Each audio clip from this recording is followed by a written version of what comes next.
Изнасилования были страшнейшим оружием войны. Очень тяжело говорить о том, что я пережила.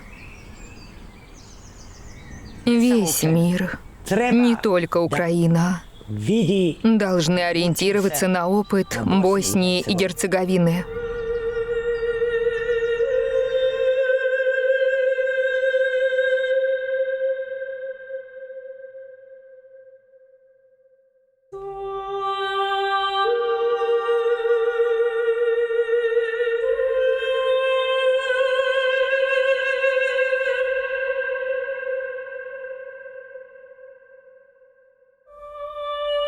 Я пережила.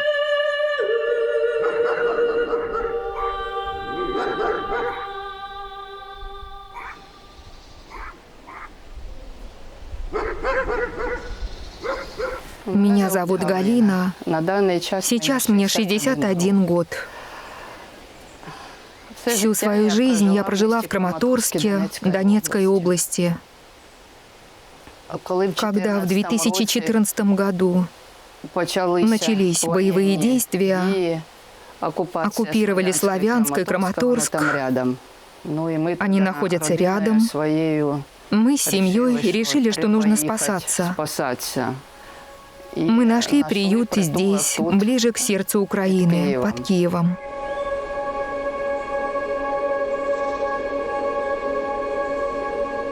Мы с семьей были дома, спали с 23 на 24 февраля.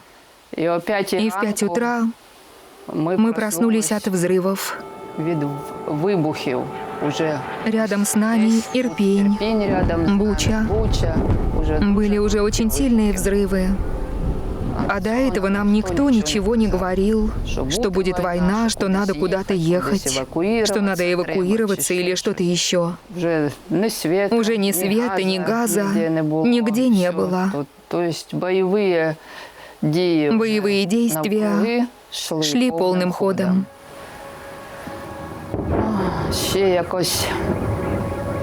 Как-то день за днем мы с семьей терпели. Потом дочь с внучкой еле-еле выехали на своей машине. Так как уже ни связи не было ни связи, ни телевидения, ни радио. Ничего не работало. Мы ничего не знали. А уже 7 марта я увидела танки. Они уже заехали сюда.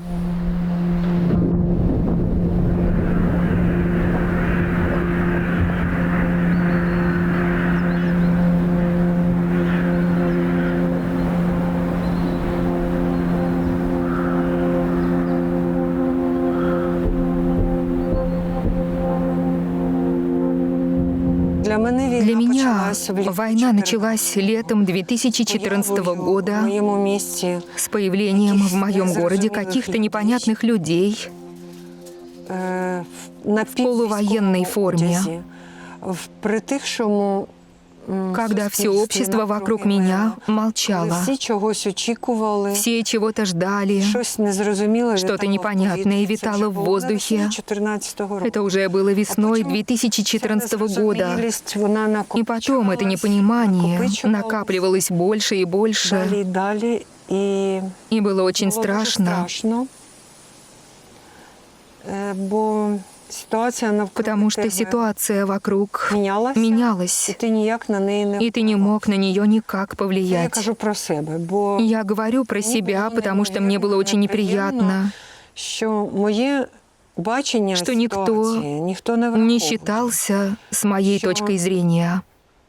Больше не было никаких проукраинских митингов, на которые я ездила в Донецк раньше, потому что это стало опасным. Людей начали убивать, потому что все телеканалы транслировали какую-то российскую гадость, какие-то нарративы, что мы тут на Донбассе заживем как в шоколаде. И люди вокруг меня как с ума посходили. Вони були в якійсь ейфорії. Они были в какой-то эйфории. Те, що я намагалась И я донести пыталась своє донести бачення, свое видение, что ничего этого в реальности не будет, тільки в мишоловці. что бесплатный сыр Никто не только в хотел мышеловке. это Никто не хотел этого слышать. І я зрозуміла, Я що тогда словами поняла, не что допоможеш. словами не І в мене помочь. були жінки, У меня было еще несколько однодумцы. единомышленниц, і ми почали и мы стали возити возить допомогу помощь украинским военным.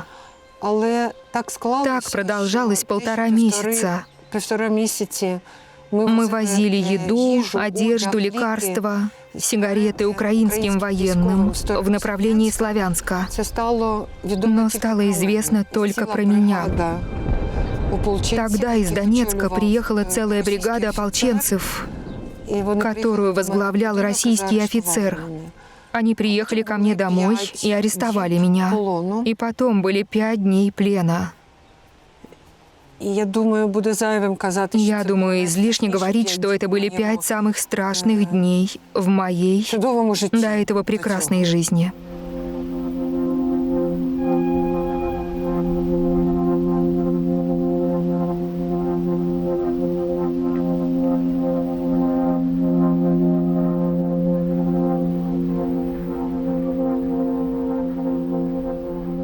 Было страшно. Страшно було. Я дома Каждую минуту было оставалася. страшно. Холодно было. Я была одна Одета дома. багато на меня. Было Одежда, холодно. шапочка всё На мне время было много была 5 одежды. градусів. Я все время носила спала, шапку, потому что на ночами улице было 5 градусов. Боялась, Я що не в спала любую ночью, минуту потому что прийдуть боялась, что они могут або прийти в вб'ють, любую або щось минуту зроблять. и убить меня Мабуть, или еще прийшов что-нибудь той сделать. день. Це И було вот настал этот день. 19 марта. Это было 19 Пришел марта один 2022 года. До мене Он стучить, пришел ко мне один, у калитку, постучал в калитку зайшов. и вошел. Ну, я не могу не открыть. Мне пришлось Они открыть. с автоматами. Они полностью всегда ходили с вооруженные, автоматами, все полностью ходили. вооруженными. Молодой. Пришел. На нем была На нем была также балаклава. Поднята балаклава. Она вот была носик. поднята. В каске, в военной форме. У него еще был сверху пояс, одетый, где были магазины и там гранаты. гранаты Сверху его на бушлата. поясе. И Он пришел и говорит: каже, я Я дом проверю дом. обсмотрю. Я говорю, ваши, Я говорю, ваши уже здесь были, уже проверили все. Спытал, Спросил, почему я одна. А у нас семейные фотографии висят на стене. Говорит, где все? Я говорю, все выехали, никого нет. Он так оттягивает автоматом показывает мою одежду автоматом и одежду говорит: на мне, и говорит, раздевайся. Не убивайте меня. Я его Я просила, просила вижу, его, что не молодой, не убивайте. убивать меня. Он ничего не говорит. Тишина, потом раздевайся. Там в доме. Я начала стала раздеваться, повільно. медленно. Він каже, быстрее, Он говорит: раздевайся быстрее. Вот, а сам автоматом в меня тыкает. Я разделась. Я разделась. Ну, осталось на мне нижнее На мне белье, осталось там только нижнее рука была. белье. Він автоматом. Он автоматом Знімається. показывает. И это снимай. Залишилась я зовсім наголо. Ну, я осталась Зовсім совсем роздіта голая. Він Потом мене там он уже меня своими руками крутил, автоматом меня тыкал в меня автоматом. між ног, між ягодиць, Между по ног, телу меж автоматом ягодиц. тыкал. И потом Водил по так телу ты, автоматом. Толкал Потом он начал меня толкать, и на улицу толкать меня своим автоматом и вытолкал на улицу. И вот так И вот так вокруг дома, вокруг нашего дома нашего вокруг обвел, будинку, обвел вокруг, сзади тыкая сзади и завел в дом. автоматом. Тоді, Завел обратно в дом. а там был разложен диван. диван розложений, ліжко таке. На нем дети Діти спали до вже, того, як как уехали уїжджали на першому на первом поверсі. этаже. Ну, він мене там, Он він завалив повалил меня знущатися начал. и з начал мене надо мной дуже. издеваться. І, ну, наскільки я вам можу Насколько сказати, я могу вам рассказать, дуже в извращенной Это было в очень извращенной форме. Все это Он делал там все, вытворял, что хотел. хотел. Я плакала, кричала, не робіть умоляла цього. не Він все делать время этого. кричал, И он «Закрой кричал рот, а то все убью. время: Закрой рот, а то «Закрой убью». рот, а то убью». Ну, и Он был молодой, сильный, как ты сильный. там не сопротивлялась, Как я только не сопротивлялась. ему. Он делал свое дело. Все, что хотел. Все, что хотел. со мной. И кидал, Бросал ноги меня, раздирал ноги. Делал все, что поиграл хотел. со мной.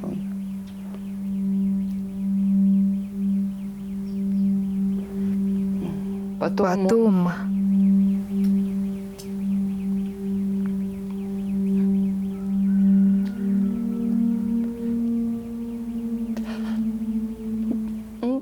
Потом он ушел, оделся, забрал свой, взял свой автомат, и сказал: мне, «Не выходи из дома, ты ты у меня на прицеле, я тебя убью все равно».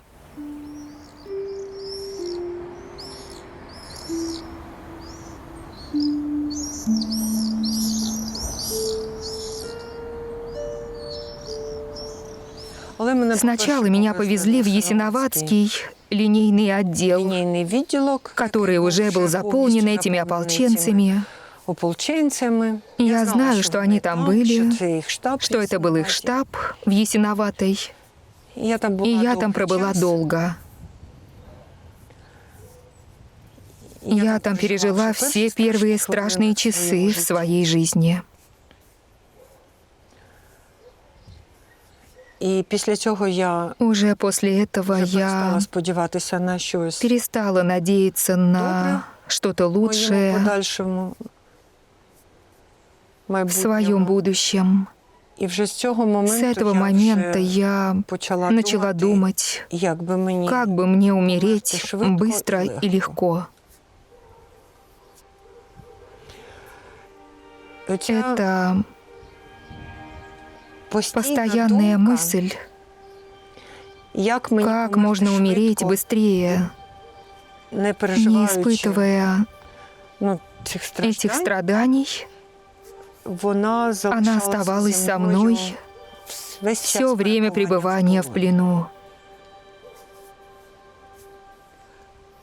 Я слышала очень много историй от других женщин. І знаєте, Большинство из них думали, как им выжить.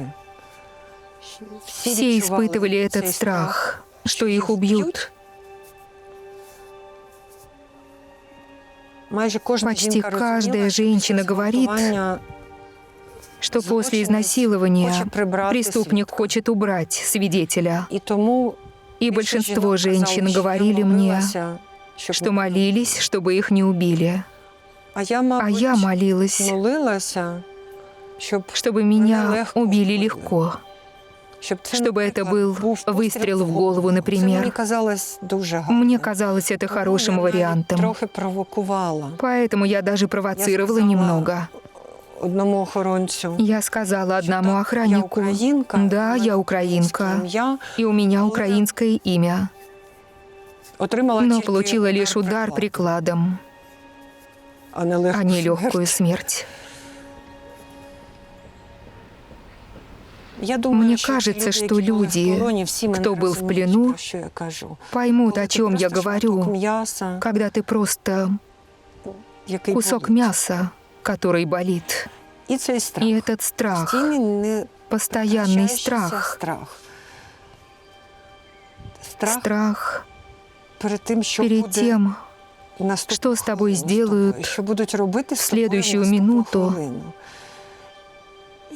и чувство, что это невозможно пережить. Це просто неможливо пережити.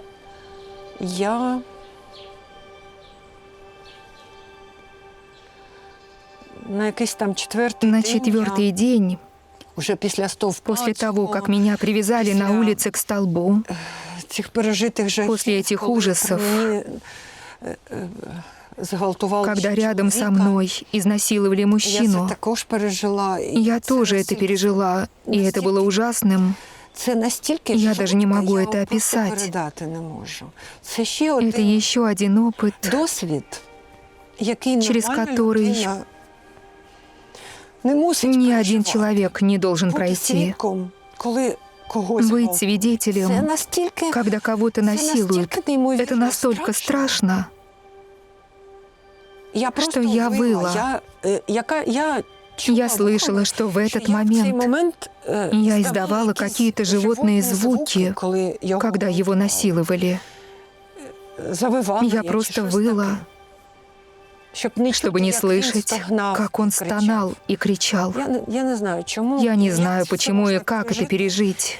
І мені тоді И мне казалося, тогда що казалось, після цього что жити далі вже после взагалі такого неможливо. человеку невозможно жить дальше. І оце И відчуття, это ощущение, що что ти потрапив в ты якийсь в какой-то світ, параллельной вселенной. що Откуда звідки вообще вони, эти ці люди взялись взялись? взагалі? Їх не було, Их не было в моей жизни, Оцієї этой жестокости, оцього этого беззакония. безпреділа. Я взагалі не Я не очікувала, знала, що что воно такое таке є есть на свете.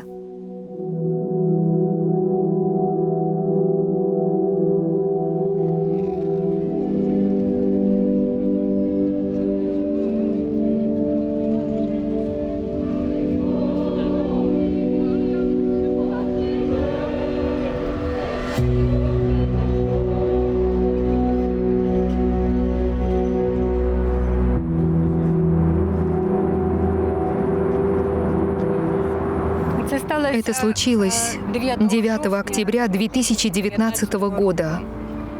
Я вообще не очень хорошо помню какие-то даты, но эти даты, дата ареста, дата перевода из одной тюрьмы в другую, дата освобождения, я, наверное, не забуду никогда в своей жизни. Я вышла из дома очень рано, около 8 утра, бежала на работу. Я работала на частном предприятии, и возле меня остановился автомобиль легковой, и выскочили два человека огромных, и они просто вырвали у меня из рук сумку и втолкнули в тот автомобиль.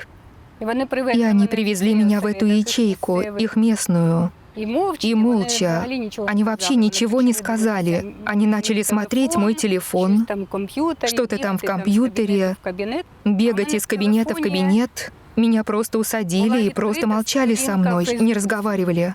А у меня в телефоне была открыта страница в Фейсбуке, и там было фото молодого человека из села Еланец в Винницкой области. Он погиб в 2015 году. И я просто написала на украинском языке, что мне очень стыдно, что это произошло у нас на Донбассе, где я живу, что я его считаю героем, и написала «Слава герою». И они это признали экстремистским высказыванием, как они сказали потом. Потому что фото этого ребенка с моим постом, и я потом увидела в материалах так называемого уголовного дела, которое они на меня завели. Они меня привезли в какое-то здание. Я ничего не видела, они уже волокли меня. Я только слышала много голосов мужчин. Они что-то смеялись, и потом они завели меня по лестнице, закрылась железная дверь. И они привели меня туда, повернули сначала лицом к стене, вот так уперли, а потом развернули и сняли наручник с одной руки. Но я оставалась в мешке на голове, и они приказали раздеваться. Я сняла куртку, они сказали «далее», и они заставили меня раздеться совсем, и смеялись, и прикасались ко мне, смеялись, и это было уже ужасно.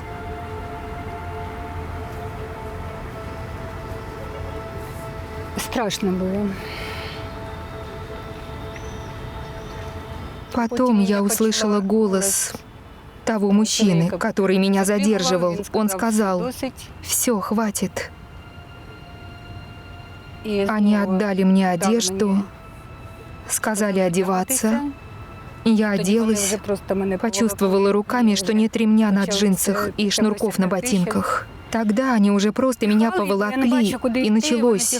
Толкали меня, потому что я не видела, куда идти. Они толкали меня. Я билась о стенки, потом бросили куда-то. И когда уже закрылась дверь, я услышала голос девушки. Она сказала: «Можете снимать мешок». И она сказала, что это изоляция.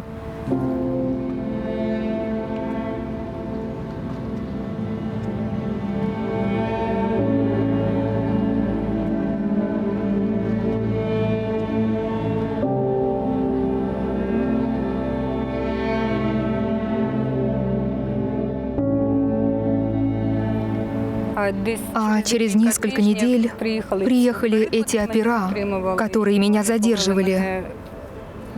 Они повели меня, открылась дверь, мешок, наручники, повели на верхний этаж. А там, на верхнем этаже, отдыхали, когда приезжали с боевых задач, так называемые боевики. И потом они показали мне распечатанное фото, и это был флаг, который мне подарили в Мариуполе волонтеры. На том флаге были подписи батальона «Львов». Я чего-то так уж утомилась всем этим ожиданием. Я спросила у него: «Получается, что вы меня за какие-то мои мысли судите, что посадили в тюрьму? Это фото, это просто фото. А есть какие-то факты? В чем я виновата?» И тот второй мужчина взял меня так за рот и сказал: «Ты уже старая наших мальчиков удовлетворять, но рот у тебя рабочий. Они приедут, и ты все сделаешь, потому что ты очень умная. И ты понимаешь, что это может произойти в любой момент». И еще один случай был, когда они заставили меня раздеться и заставили приседать. И ты приседаешь, а они там что-нибудь подставляют и смеются. Но к тому времени у меня уже что-то зацементировалось, наверное, в душе. Я себя так поставила, что мне не должно быть стыдно. Пусть они стыдятся. Мне не должно быть стыдно, пусть им будет стыдно.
Мы видим, что сейчас происходит в Украине. Когда мы услышали первые свидетельства, когда увидели разрушение, агрессию, насилие над женщинами, нас это потрясло. Многим из нас это напомнило 1992 год, когда к тебе приходят, унижают, слышишь про изнасилование женщин, сразу вспоминаешь годы с 1992 по 1995. Я хорошо знаю, каково это, когда знакомые или незнакомые люди ломятся в дверь твоего дома, когда к вам домой приходит полицейский или военная полиция, и вы думаете, что они пришли вас защитить. Но именно они тебя изнасилуют. И ты не понимаешь, почему они с тобой так поступают. Почему ты ведь тоже человек. В нашем случае, в моем случае и в разных других случаях к нам так относились просто потому, что мы не сербы.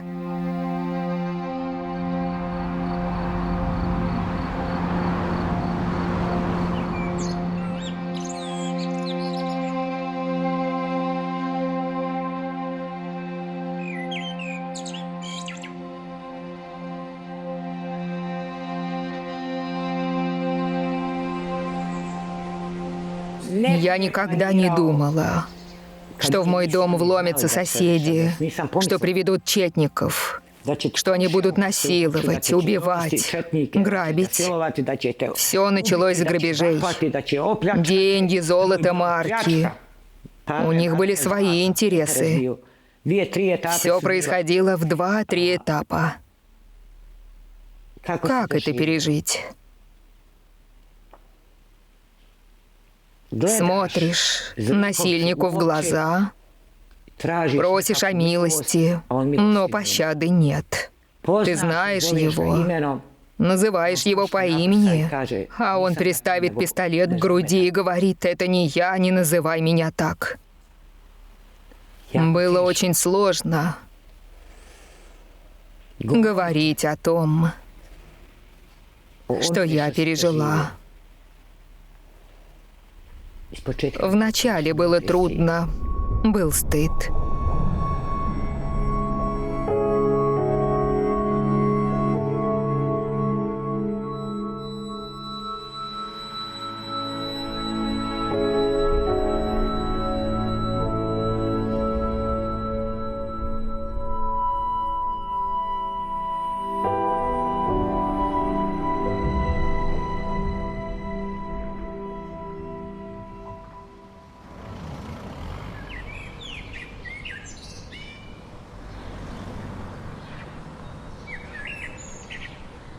Гостиницу Велина Влас построили как курорт. Никто даже не представлял, что она станет самым большим лагерем. Во время войны более 200 женщин заперли в отеле. Число выживших было небольшим. Сейчас кто-то из выживших уже умер, а кто-то еще жив. Знаете, свидетели рассказывали, что в том бассейне плавали безжизненные тела. Кровь была по всему отелю до самого входа. Как бы сказать...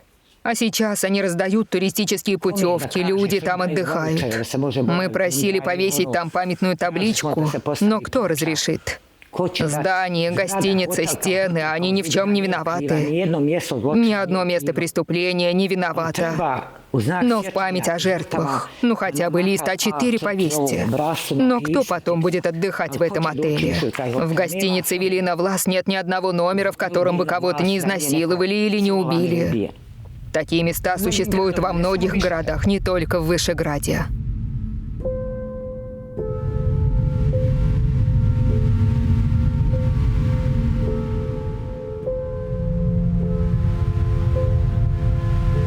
Мы заходим в помещение ресторана и пансионата Контики, где совершались изнасилования большого числа пленных женщин в период с 1992 по 1995 год.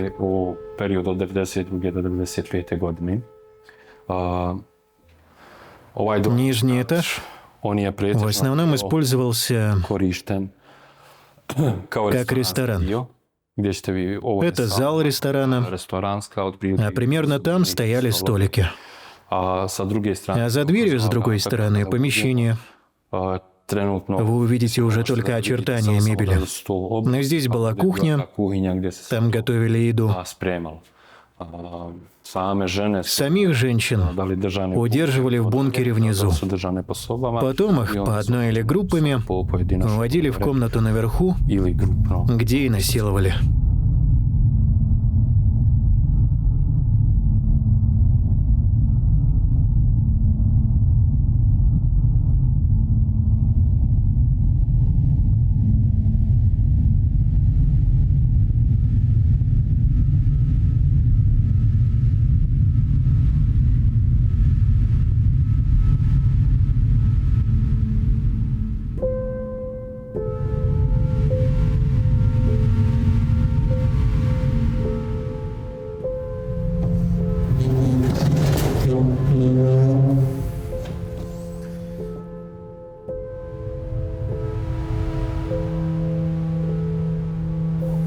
Именно в этой части помещения совершались самые жестокие преступления против женщин. Изнасилования совершались в комнатах, которые вы видите. Мебель по большей части заменили в послевоенный период. Однако структура помещения осталась такой, какой она и была. В основном изнасилования совершались именно здесь. Почти всех женщин приводили сюда, потом уводили наверх, и там принуждали к сексуальным актам.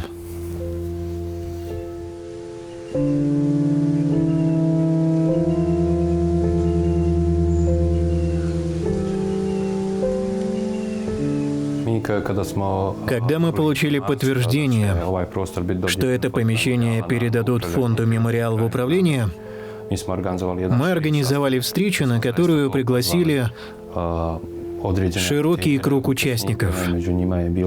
Среди них, конечно, была госпожа Бакира Хасичич,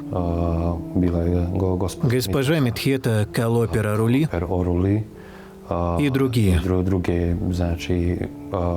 Госпожа Чекич из Вогощи, исследователи лагерей, в которых происходили изнасилования в Боснии и Герцеговине.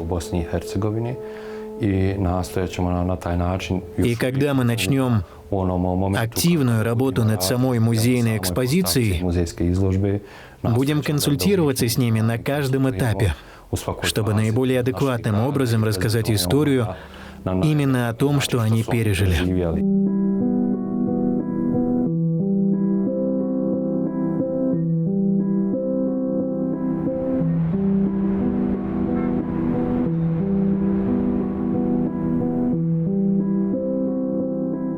Мне потребовалось много времени, чтобы осознать, что кто-то может причинить тебе настолько большое зло, просто потому что ты не часть определенного населения.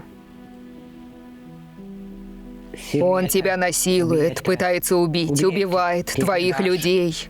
А ты на это смотришь, и у тебя даже слез нет. Ты уже не думаешь о том, чтобы выжить, ты просто ждешь смерти. Изнасилование – самое страшное оружие войны. Один мужчина мне сказал: лучше у меня на глазах убьют сына, чем изнасилуют дочь. Изнасилование – самая большая травма. Если человек потерял ногу, ему могут сделать протез.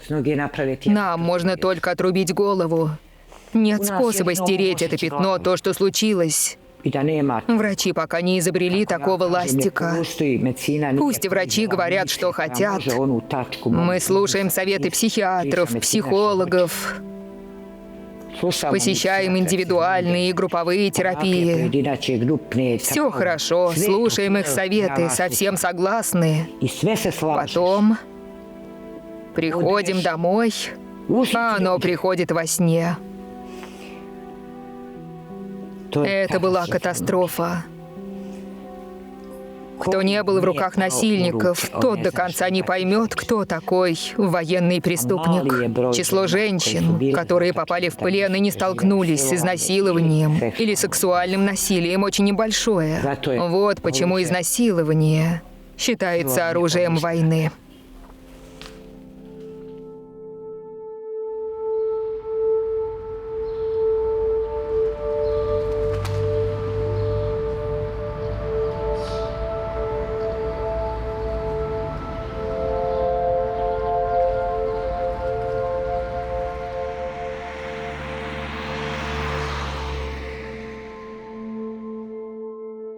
Большинство женщин обращались к нам из-за сексуального насилия. Но я должна сказать, что в 1994, 95 и 96 почти никто об этом не говорил открыто и громко.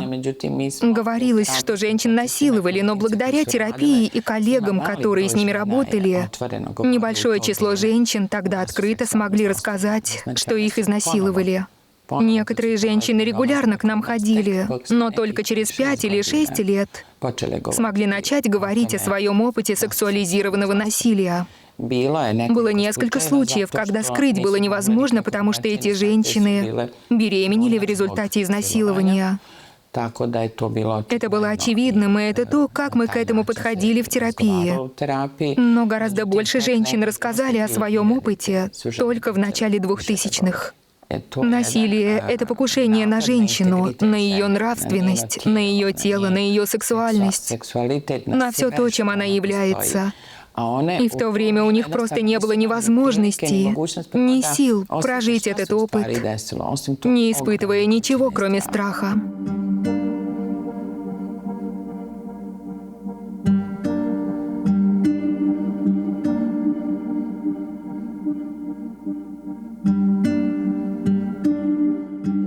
Если сравнивать, например, случаи своей практики,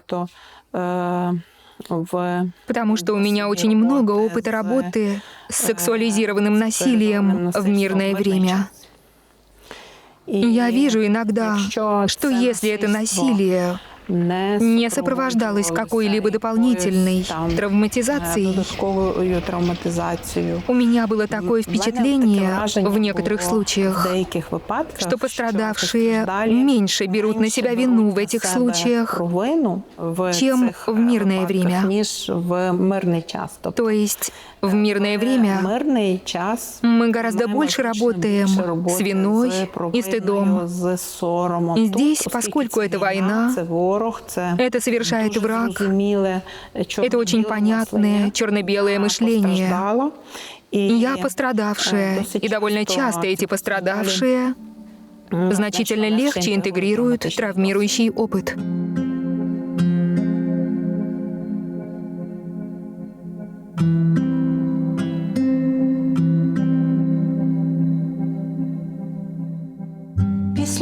После деоккупации Киевской области я проехала по многим селам. Я говорила с каждым человеком так. Один спаленный дом за другим. Говорила с людьми. По моей статистике, в каждом селе около 5% изнасилованных женщин. Это только те, про кого люди знают. Потому что изнасилование — это такая тихая вещь, которая происходит в темноте. Ты всегда можешь заткнуть рот жертве, чтобы она не кричала. А потом жертва будет молчать дальше. С этим закрытым ртом она остается на всю жизнь. Мне было 53 года, когда это произошло. Я была очень осознанным человеком в то время. И то я молчала об этом много лет.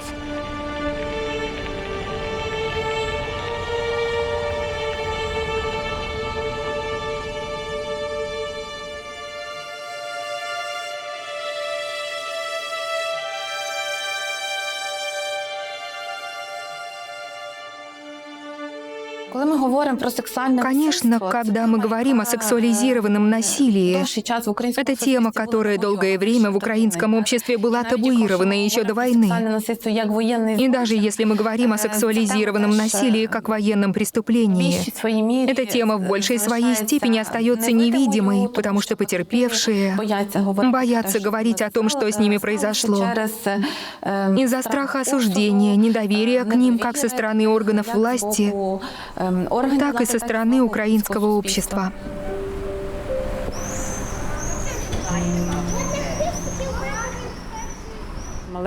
Особенно в селах и крошечных городках, где все это видят, знают и видели.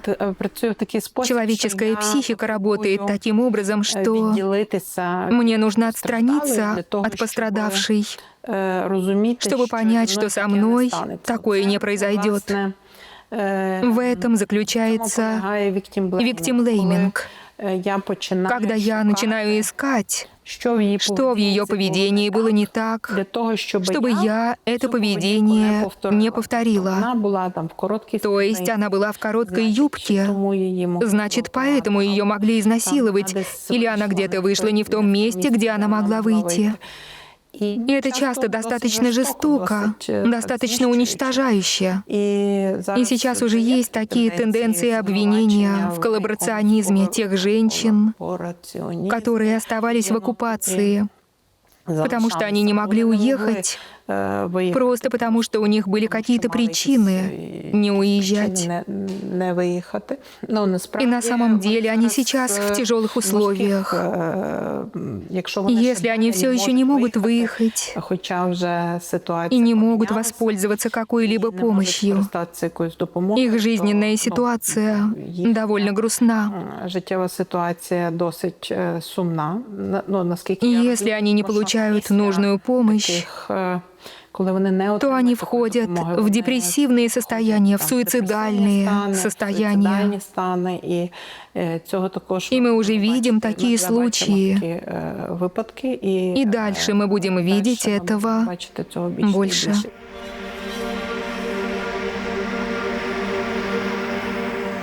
Тело помнит травму, и тело помнит ее дольше всего.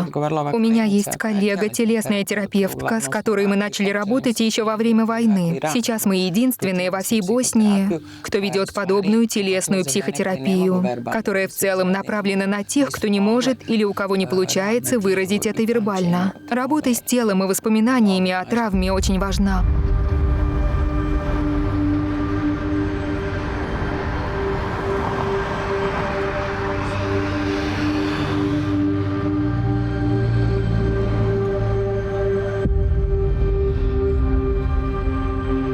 Заехала пресса с нашими военными, с ВСУ. Они меня увидели. Людей же больше нигде не было. Я к ним пошла сразу, когда услышала украинский. И как наших защитников увидела, так мне как-то спокойнее стало. Я начала плакать, рассказала, что я тут одна осталась. Военным рассказала, что тут было, где они тут были. Меня повезли в Киев. Мы ехали, они целый день меня возили. По дороге мы остановились, девушка к нам подсела. Она представилась, что будет моей следовательницей. На допросе следовательница спрашивала, есть ли какие-нибудь вещественные доказательства, где произошло сексуализированное насилие. Я сказала, что на одеяле, на пледе была сперма военного. Она сказала, что это хорошо. Я в тот момент его сняла и просто кинула в ванную комнату. Она говорит, вы его не стирали? Я говорю, нет, не было же ни электричества, ничего. Мне не до этого было. Уже второй год пошел, а я ничего не знаю. Я не знаю своего статуса на данный момент. Кто я такая? Я знаю, что я женщина, над которой издевались и которую изнасиловали. И все, больше я ничего не знаю. Что дальше? От кого ждать помощи?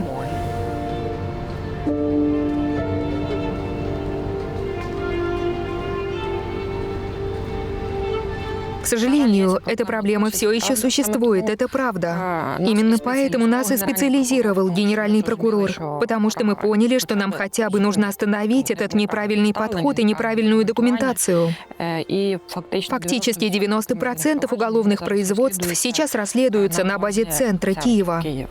То есть мы забрали из всех регионов эти дела себе, для того, чтобы заниматься этими делами. И уже сейчас в нашей практике применяется такой подход. Сначала спрашивают человека о потребностях, что нужно. Не как, что происходило, а чем помочь тебе сейчас.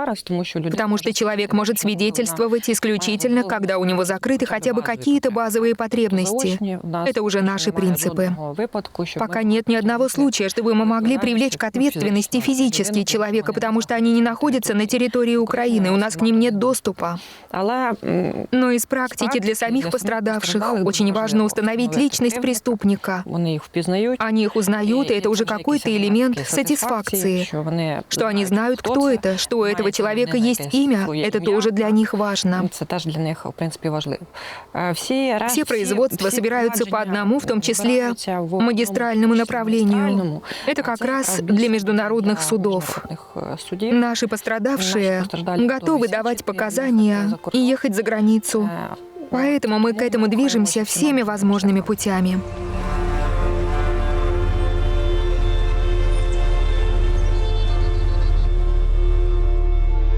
Изнасилования во время войны показали лишь, что изнасилования женщин были и до, и после, что подсветило непрерывность насилия в отношении женщин. Только в этом случае они использовались в качестве военной стратегии. И слава богу, что Гаага это признала, потому что до этого женщин всегда насиловали на войне. Это была своего рода военная стратегия. А теперь, по крайней мере, это было объявлено военным преступлением. Когда началась война в Боснии, нам было не с кем поговорить об этом, потому что кроме Второй мировой войны не было похожих войн вблизи. Сейчас мы можем быть примером. Возможно, что не следует делать или что следует делать в таких случаях, оставляя за рамками наши упущения. Прежде всего, нужно документировать все, что происходит.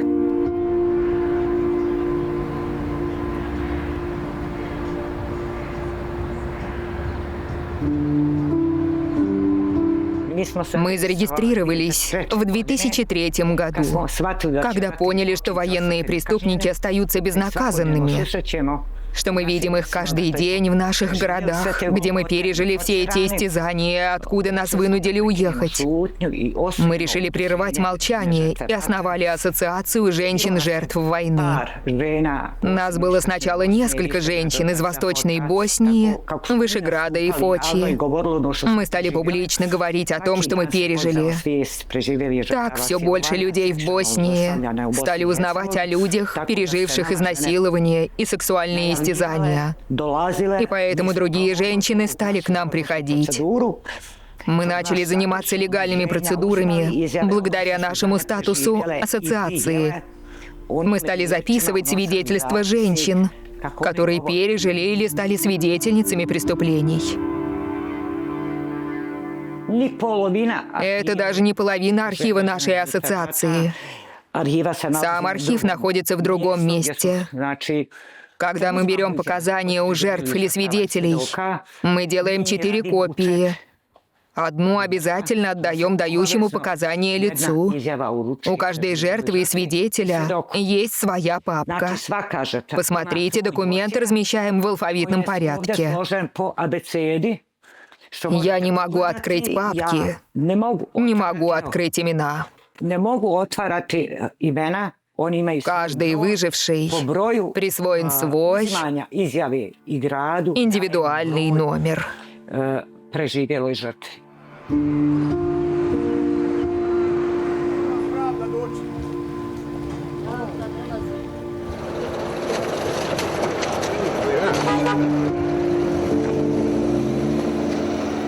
Но на примере только части этого архива вы можете убедиться, насколько плотно мы сотрудничаем с прокуратурой Боснии и Герцеговины, с Высшим судебным прокурорским советом. Как уже известно, Гаагский трибунал больше не преследует военных преступников. Но со дня создания Гаагского трибунала наша ассоциация ежедневно с ними сотрудничала.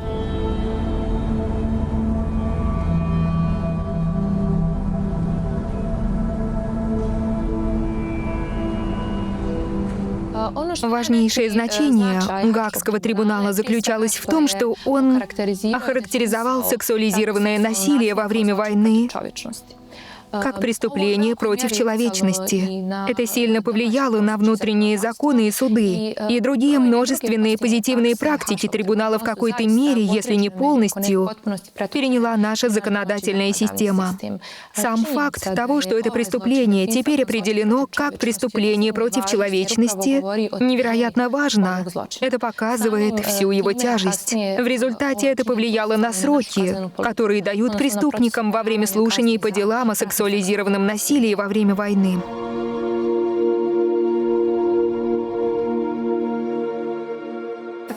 Сексуализированное насилие, связанное с конфликтом, это не только изнасилование.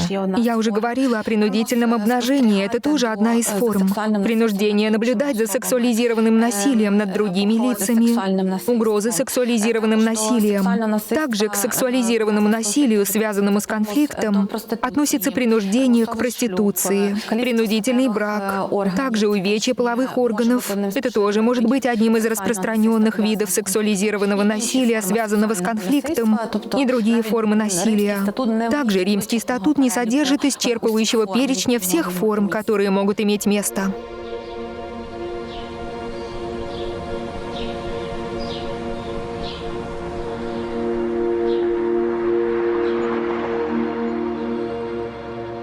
Идет война. О каком активном согласии мы можем говорить, когда перед тобой стоит солдат с автоматом? Это нужно понимать. Это как раз то, что украинцы немного путают с мирной жизнью, что на войне не нужно никакое согласие, его в принципе не может существовать. И человек не виновен, виновен всегда преступник. Это необходимо доносить для людей, чтобы они не боялись, чтобы не думали, что они одни.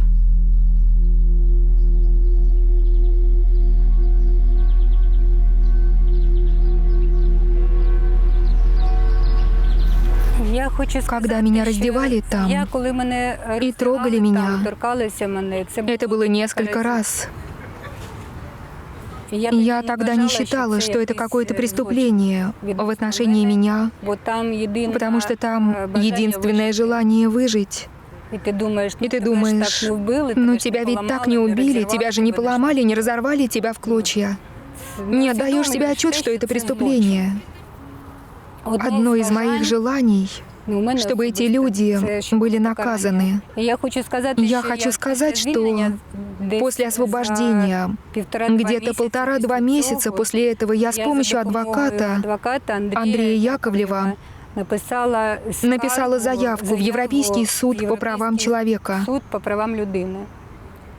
И я была очень рада, когда я получила сообщение, что моя жалоба принята к рассмотрению суда.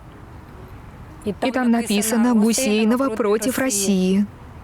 И я указала там все, что происходило. И незаконное содержание, и бесчеловечные условия, и эти факты сексуального насилия, и невозможность получить какую-либо медицинскую помощь, невозможность правовой защиты. Мой адвокат тогда мне сразу сказал, что я не смогу вас из изоляции вытащить. Знаете, существуют такие термины, как неотвратимость наказания.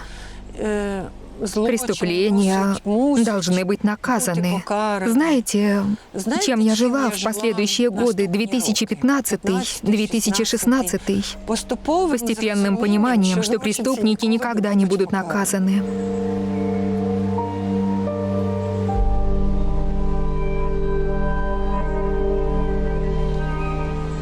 Я общалась в Гааге, в уголовном суде, с несколькими прокурорами. И они мне сказали, что очень трагично в вашей ситуации, что эти люди на передовой войны, и они гибнут. И если они погибли, то невозможно их привлечь к ответственности. Вообще рушится все дело.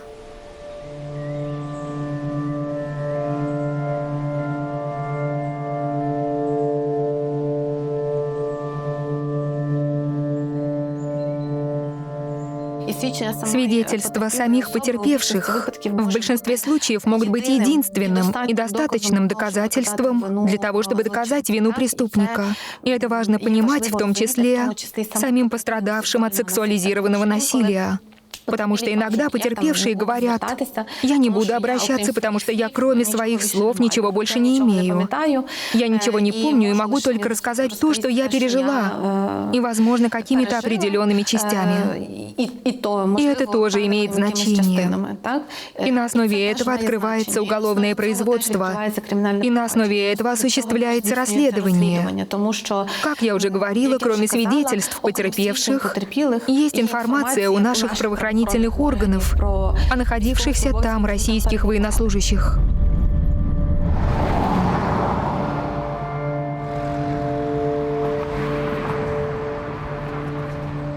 Кто, если не женщины, пережившие это, должен разрушить эти долбанные советские стандарты, эти стигмы, привычки, отношения? Лично я нашла для себя в этом причину выжить. Эта борьба стала для меня смыслом жизни. А иметь смысл жизни — это самое главное. Я поставила перед собой несколько целей. Как можно сильнее разрушить стигматизацию в обществе, во всем мире. Это во-первых. А во-вторых, не прекращать бороться до конца моих дней. Хочу, чтобы преступники были наказаны, пускай косвенно, пускай не сами преступники, а хотя бы их командиры, люди, создавшие идеологию этой войны и отправившие на нее людей. И, конечно же, Путин, как главный идеолог этого ужаса.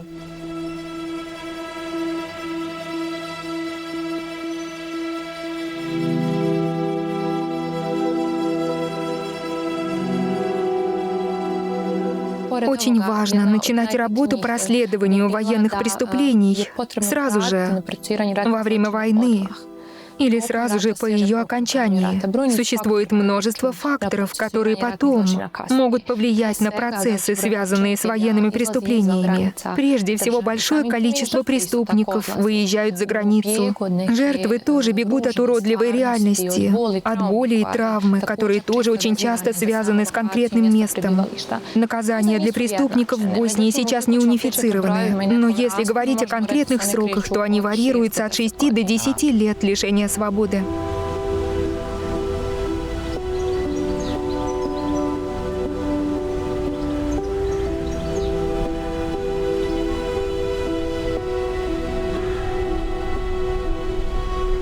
Я дважды была защищенным свидетелем в Гааге. И еще несколько раз здесь, в суде Боснии и Герцеговины. Не могу сказать, что это не тяжело. Во-первых, когда ты сама жертва, то все это уже ощутила на своей шкуре, со своей семьей.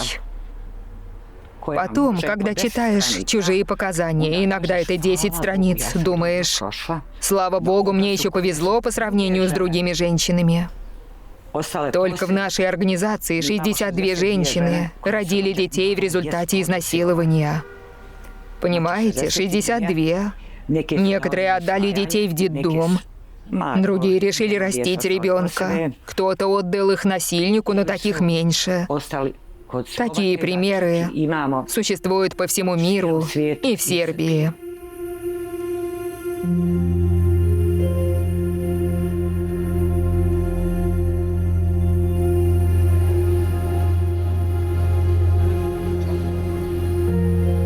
О таком опыте трудно говорить. Но в 2006 году был принят закон о гражданских жертвах войны. Еще до этого мы устроили кампанию, которую поддержали Amnesty International, которая была приурочена к выходу фильма «Грбавица». Если вы помните, то мы воспользовались этим моментом, и фильм «Грбавица» помог принять этот закон в Федерации. Тогда женщин, переживших сексуализированное насилие, признали гражданскими жертвами войны. И тогда все больше женщин стало открываться. Ali je divna ali je blaga ova noć, ta ljepota koga čeka, ko će doć. Sva pustinja srebrom blista kao san, ja to zvijezda.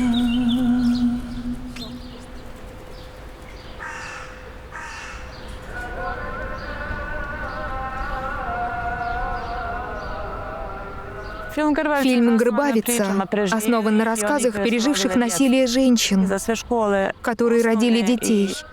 Все начальные и средние школы Федерации обязали посмотреть его. Помню, что это было обязательно. Мне пришлось идти с другими детьми в кино в Завидовичах, чтобы посмотреть. Помню, как моя мама нервничала. И когда я пришла домой, я сказала ей, что с фильмом что-то не так. Я узнала некоторые моменты моей и маминой жизни. Там было несколько ситуаций, которые я пережила. Лишь позже я узнала всю правду о своей жизни, всю историю. И смогла поговорить с мамой о Грбавице. В старшей школе мне постоянно задавали вопросы, спрашивали имя моего отца, а у меня не было никакой информации. У меня был просто бунт. Дайте мне найти его имя, сказать его и положить конец этой истории. Я понимала, что мне просто нужно было время остаться одной дома и порыться в маминых бумагах. И я нашла. Это была коробка от кроссовок Adidas или Nike. Там лежали все важные документы.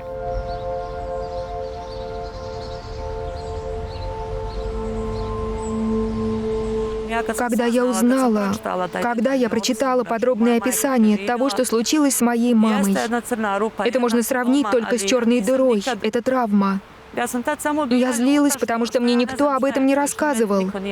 Я не могла поверить в то, что читаю. Я до сих пор не простила государству, и поэтому я делаю все то, что делаю. Сейчас, когда я старше, я злюсь еще больше, потому что это пережили около 50 тысяч человек. В детстве я думала, что это сверхъестественно. Когда мне было 15 лет, я так думала. Поэтому разговоры с матерью для меня имеют такое значение. Это травма, и об этом надо говорить. Я бы не стояла сейчас на набережной Уилсона и не рассказывала об этом, если бы у меня не было возможности говорить об этом с мамой. Это факт.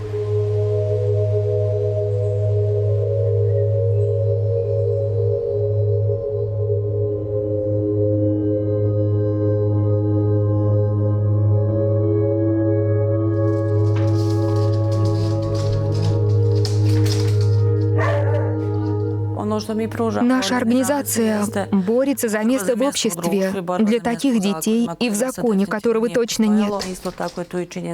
Дети матерей, которые пережили сексуальное насилие во время войны, живут рядом с насильниками. Это факт. Преступники, свободные люди. Это отдельная тема сама по себе.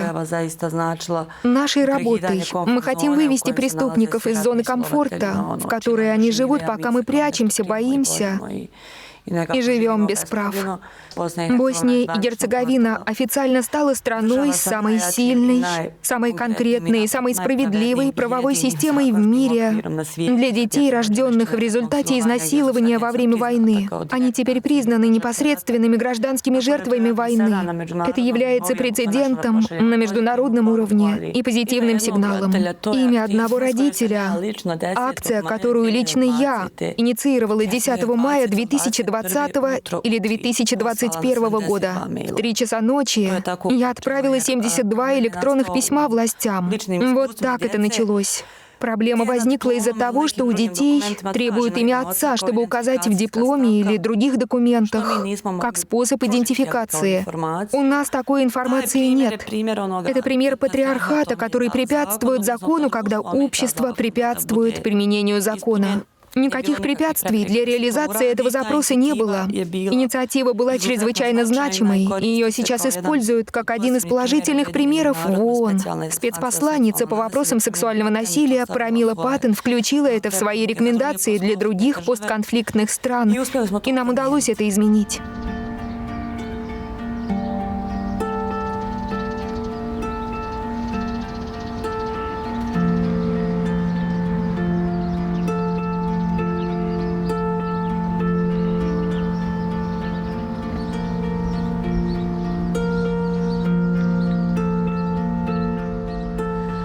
Но опять же, в конце концов, я думаю, что нашла цель своей жизни и этому рада. Можно жить с этой идентичностью просто так, но за высшее благо приходится платить. И я решила эту цену заплатить, и я довольна. Тем более сейчас, благодаря ассоциации, принимаются законы, и это хорошо. Я могу прожить свои 20, когда мне будет 40. Единственное, что важно, это то, что я несу ответственность за этот мир. Для меня самое главное — это выполнить свой долг. И мой долг — об этом говорить. Я просто не могла бы иначе.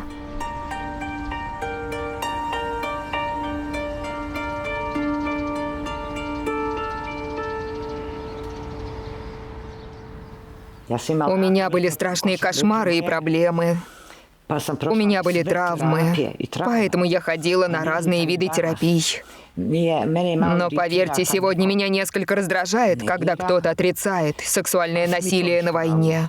Но больше меня это не расстраивает. Военному преступнику защищаться все равно, что утопающему цепляться за соломинку. Но каждая женщина, пережившая изнасилование, сексуализированное насилие или ставшая свидетельницей преступлений, должна перестать молчать и рассказать всю правду.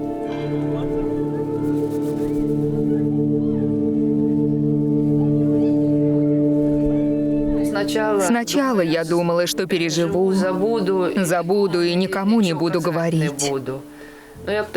Но когда я познакомилась с девчатами из Сема Украина, которые пережили вещи пострашнее, даже разные пытки, то нам вместе стало чуть легче. Мы поддерживаем друг друга. Это придает нам сил. Я решила, что молчать не буду, потому что молчание — зло.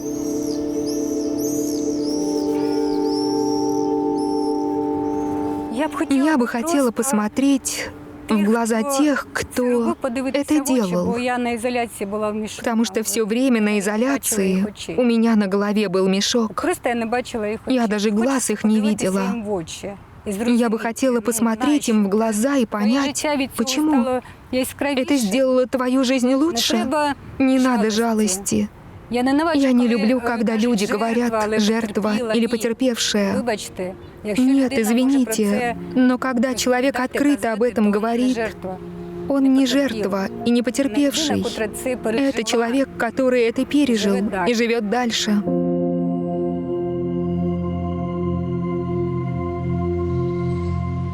Давайте мы не будем позволять делать из нас жертв.